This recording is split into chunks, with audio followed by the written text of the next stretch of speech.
Hollywood loves a sure bet. What could be safer than a story that's already been a hit?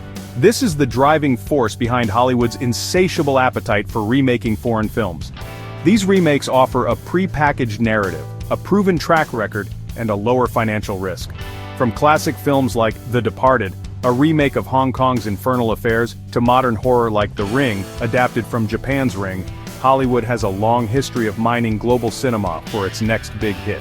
This trend continues with the recent release of Speak No Evil. This psychological thriller, released in late 2024, is a remake of the critically acclaimed 2022 Danish film of the same name. The original, directed by Christian Tafdrup, was a slow-burn masterpiece, lauded for its unsettling atmosphere and chilling exploration of social anxieties. The remake, helmed by the Woman in Black director James Watkins, aimed to capture a wider audience with its English-speaking cast and more overt horror elements. Speak No Evil, 2024, follows an American couple played by Scoot McNairy and Mackenzie Davis, who embark on a trip to the Dutch countryside to visit a peculiar couple they met on holiday, portrayed by James McAvoy and Aisling Franciosi. While the premise remains similar to the original, the remake takes liberties with the story, particularly in its ending. The original film concluded with a shocking and deeply unsettling climax, leaving audiences to grapple with its implications.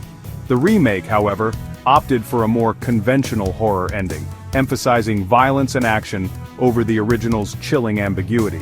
This shift in tone and resolution reflects a broader trend in Hollywood remakes. While the original Speak No Evil thrived on its slow-burn tension and psychological realism, the remake leans into more familiar horror tropes, sacrificing nuance for broader appeal.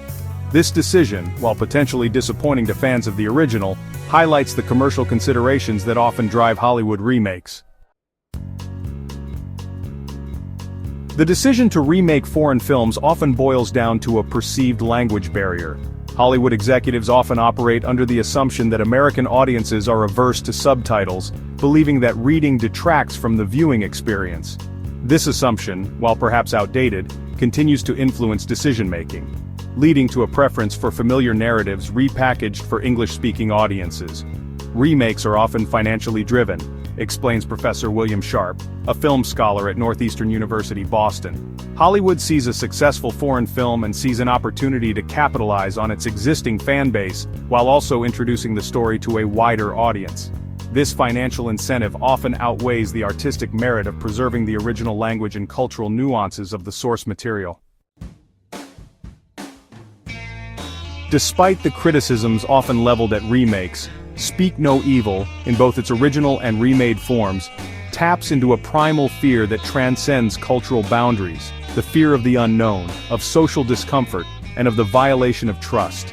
The film's power lies in its exploration of these relatable anxieties, amplified by the unsettling realism of its characters and situations. Psychological thrillers like Speak No Evil exploit our deepest fears, says Professor Sharp.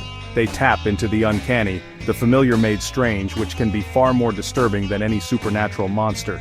This focus on psychological realism, on the horrors that lurk beneath the surface of everyday life, makes Speak No Evil a compelling study in fear, regardless of its cinematic origins.